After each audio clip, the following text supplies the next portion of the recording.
What is up, everybody? Welcome to the Burndown YouTube channel. Before we get started today, I'm gonna beat you guys up all month. It is Mental Health Awareness Month, and my boy John Chase from Destroyer is donating proceeds from merch sales to children's mental health.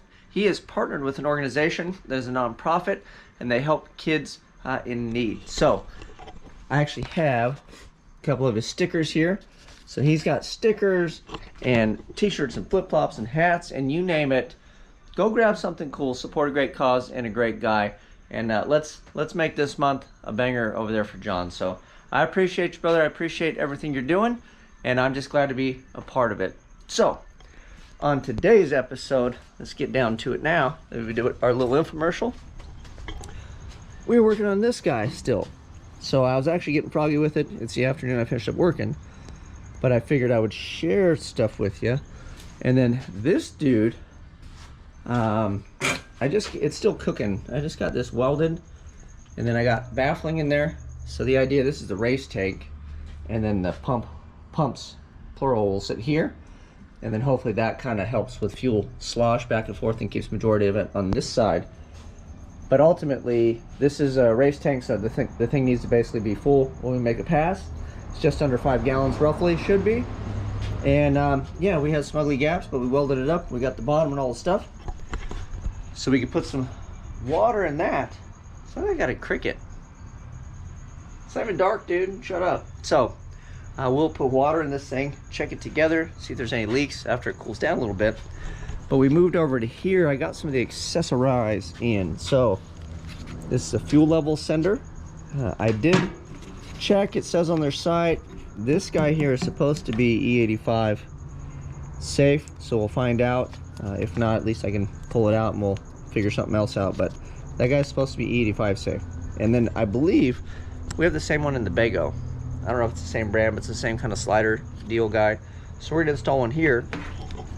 Went over to CarTech, and initially I'm like, man, just punch 5 holes, Dane, and put it in. But I'd take this out, and then I would have to do the thing to try to hold it, and if you drop it, and I was like, you know what, we're already here, let's just make it nice. We'll weld this on, it's more welding practice, and then we can just bolt them down and take them out. So if you have issues, we gotta do stuff, whatever, bada boom, bada bing. So I started that, and we actually have a hole saw that's darn close, so that'll be better.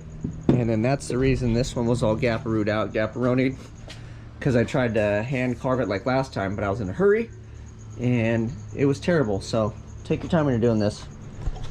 And then we'll cruise over here and I'll show you this too. I got the filler. Amazon is a magical place.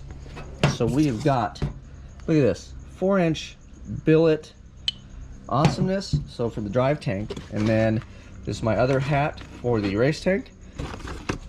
And then we got a little guy for the other tank. Obviously, because the other tank's not quite as big. And if you're wondering why I went with the big old mamma jamma, this is a 4-inch, was you can kind of, when you open the tank, you can kind of see in there. So I kind of like the ability to be like, oh, if there's garbage, and then between taking this out and then the pump hat, I have access. I can get in there and clean it or whatever, if need be, if something, you know, if we get to it. And my sticker fits on top, so we can actually make it official once everything's locked in. So first things first, let's go punch a hole. We'll do the sending unit guy. I think I'll probably just weld it on, and then we will find a spot for this guy.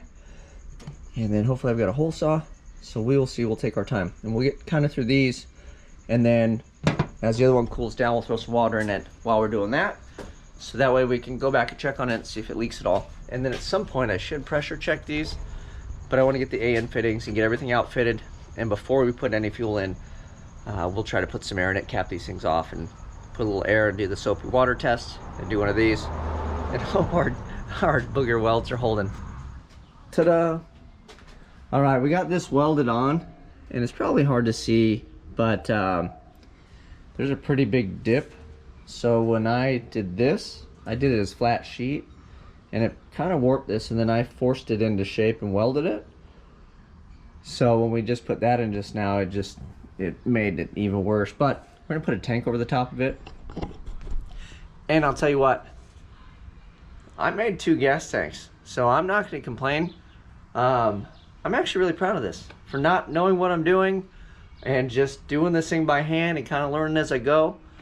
I don't think we did too bad, really. I mean, I'll take a little warp action as long as it doesn't leak. And I'll be proud of it when this thing goes down the track and it has my work in there. I don't know, man. It's cool. It's cool to me. It might not be cool, and somebody might look at it and go, oh, that thing looks like hell. But to me, you know, beauty's in the eye of the beholder. And this is my hard work, so I'm stoked on it. I think it looks good. And then, like I said, we'll just cover up the ugly with a whole nother tank. Bob your uncle. So I'm gonna do a better job of cutting this hole. I don't know, we need to take our time. And then I got a vent over there. The hole saw, I probably should have went one size smaller because that was like the size technically, and the thing wobbled, and you know, that's life. But let's go check on our other tank and see if it's still holding water.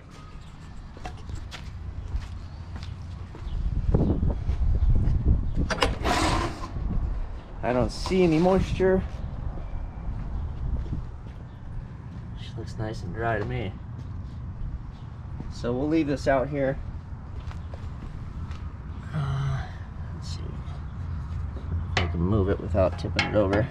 I'm not gonna do it one-handed because my luck, I'm gonna push it over. But you can see she's full of water. So, and then this one, I put this in after we broke it and welded everything, so this one stayed way nicer. So at least the good one will be on top, right? That's what I'm telling myself. But yeah, look at that thing. I'm pretty stoked, man, for my first rodeo. Not too bad, huh? Since that thing is hot, and we'll give it a break, and we have two tanks, so this is the little guy, the little filler. So I'm gonna err on the side of caution this time. And here we'll turn it upside down just for, so we are inside that size by quite a bit technically. So when this thing decides to do one of those, it should still be a smaller hole than this. And then I'm going to come back up and sneak up on it because I'd like at least one of the tanks to look like I kind of knew what I was doing. So if we can sneak up on it, I mean, I guess technically it is the size of that, so maybe that's the smart move, right? You just punch this hole out, there's enough meat left over, and then you just set this turd on top and glue it in. So maybe that's what we'll do, make life easy. Instead of trying to actually fit it and sink it, we'll just lay this one on top. We'll get smart. So let's do that. Ta-da! Okay, now I feel like an idiot because that was like 10 times easier than trying to weld this thing. Like, that's more of the TIG welding I'm used to, where you have the nice corners and it's easy to get to. This thing stayed nice and flat. So it's the nice thing about building two tanks. At least one of them will turn out okay, right? So when that cools down, we'll put the cap on, and then see how much time we have left, and maybe we can switch over to the other one and maybe do that filler, or I got a bung. So that's kind of what we look like. I set this in place. It's a little higher up from the bottom than I'd like. It's supposed to be like an inch off the bottom, but I guess we'll just have extra reserve, right? So if it says E, we can still kind of motor for a little bit. So I'm okay with that. If it becomes an issue, I can get ones, I think, an inch longer. I picked the spot for this. We didn't weld it on because of lack of time, and I don't have like a hole saw that's kind of the right size. And then if I got to cut stuff, maybe I'll just get a hole saw and make life easy like this one, so we look cooler. And then I wanted to test fit this hat because I hadn't test fitted after we welded.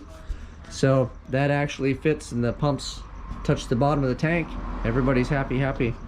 And then this guy, you know, goes on. So, and then also you can see the gap's pretty terrible, but when you kind of set it on there, you know, you don't really notice so much that stuff's really crooked and warped and fun. Oh, and then last but not least, on the vent, I think I might do a 12 because I'm not gonna vent this tank. What we're gonna do is, there's so many outlets, right? We'll go, I'm gonna change the order of these to make the plumbing better, but we'll go pump 1, pump 2 out, and then wire it together. And then this outlet I'm gonna use as an overflow, so this will just go up and over and out here and into this one. So if this overfills, or I forget to switch the chingadera, this will just pump into this tank for the overflow. So we'll do that as a safety, and then I figured that would be the breather, this going into here.